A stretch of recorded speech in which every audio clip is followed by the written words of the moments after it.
pemimpinnya terlibat aktif dalam usaha kemerdekaan, Kiai Haji Mas Mansur menjadi anggota M4 Serangkai bersama Insinyur Soekarno, Muhammad Hatta, dan Ki Hajar Dewantara yang merintis prakarsa persiapan kemerdekaan.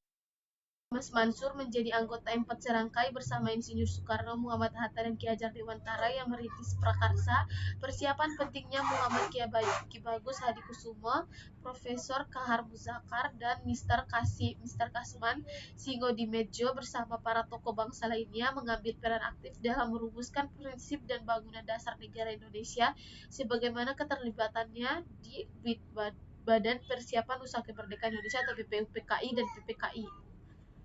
Dalam momentum kritis suatu hari setelah Negara Kesatuan Republik Indonesia atau NKRI diproklamasikan, Ki Bagus Hadikusumo dan Mr. Kasman Singodimedjo dengan jiwa keagamaan dan kenegarawanan yang tinggi demi menyelamatkan keutuhan dan persatuan Indonesia dapat mengikhlaskan dihapuskannya 7 kata dalam Piagam Jakarta, yaitu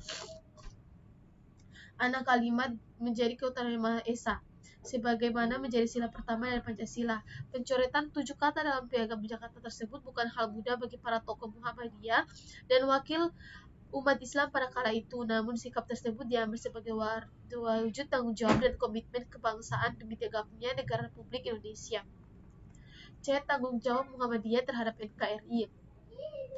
Muhammadiyah dalam kiprahnya sebagai gerakan Islam dakwah amar ma'ruf nahi munkar yang ditujukan kepada 2 bidang, yaitu bidang perseorangan dan bidang kelompok masyarakat demi menciptakan kehidupan yang islami, aman, damai, dan sejahtera, itu adalah bentuk kepedulian Muhammadiyah kepada negara.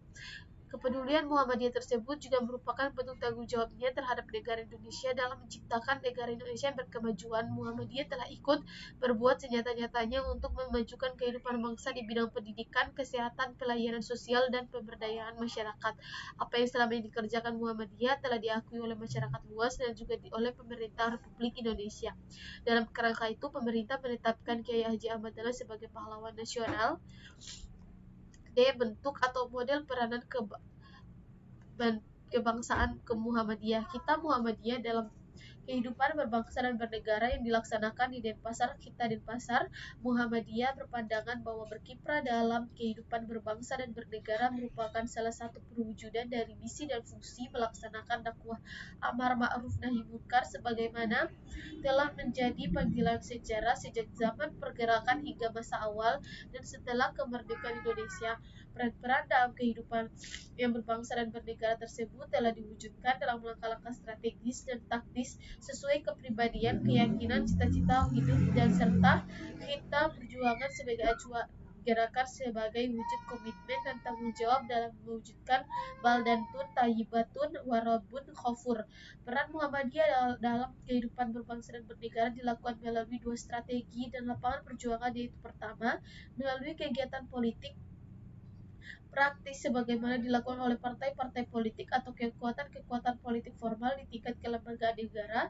Kedua, melalui kegiatan kemasyarakatan yang bersifat pembinaan atau pemberdayaan masyarakat maupun kegiatan politik tidak langsung high politics, yaitu bersifat mempengaruhi kebijakan negara dengan perjuangan moral atau moral force untuk mewujudkan kehidupan yang lebih baik di tingkat masyarakat dan negara sebagaimana dilakukan oleh kelompok-kelompok kepentingan atau interest group. Peran Muhammadiyah dalam perpolitikan di Indonesia. Peran Muhammadiyah terhadap politik di Indonesia sangat baik dan antusias. Terbukti Muhammadiyah masuk dalam partai Islam yakni Masyumi, namun keluar dari Masyumi karena Masyumi dianggap sebagai bagian dari Muhammadiyah dan bubar dengan sendirinya. Dalam hal ini Muhammadiyah memandang bahwa politik dalam konteks dakwah amar ma'ruf nahi munkar memiliki arti luas, bukan sebagai upaya untuk meraih, melaksanakan, dan mempertahankan kekuasaan. Kemudian Muhammadiyah mencoba mengaktifkan kembali partai Masyumi yang pada awalnya bubar dengan sendirinya, sehingga Muhammadiyah tidak mempunyai wadah dalam politik sekalipun ada warga Muhammadiyah secara perseorang yang ikut terlibat dalam parlemen. Dalam perannya Muhammadiyah pada 9 Mei 1996 yang dipimpin oleh Kiai Haji Fakih Usman berusaha memperjuangkan Partai Masyumi agar aktif kembali dan mendesak pemerintah Indonesia, namun pemerintah tidak meresponnya. Kemudian mantan Ketua Umum Partai Masyumi mengirim surat kepada pemerintah Indonesia pada waktu dipimpin oleh Soeharto, namun juga pemerintah menolak dengan alasan yuridis, ketatanegaraan, dan psikologis telah membuat ABRI pada satu pendirian, bahwa ABRI tidak dapat menerima rehabilitasi Partai Masyumi. Kegagalan rehabilitasi Masyumi mendorong elit-elit Muhammadiyah untuk membentuk partai Islam baru yang terpisah sebagai jalan tengah dari kemerdekaan dialog untuk rehabilitasi Partai Masyumi. Akhir dibentuk tim 7 yang diketuai oleh Kiai Haji Fakih Usman. Hasil dari kesepakatan itu dibentuknya Partai Muslimin Indonesia atau PARMUSI. Itu saja yang bisa saya sampaikan. Terima kasih atas pengertiannya.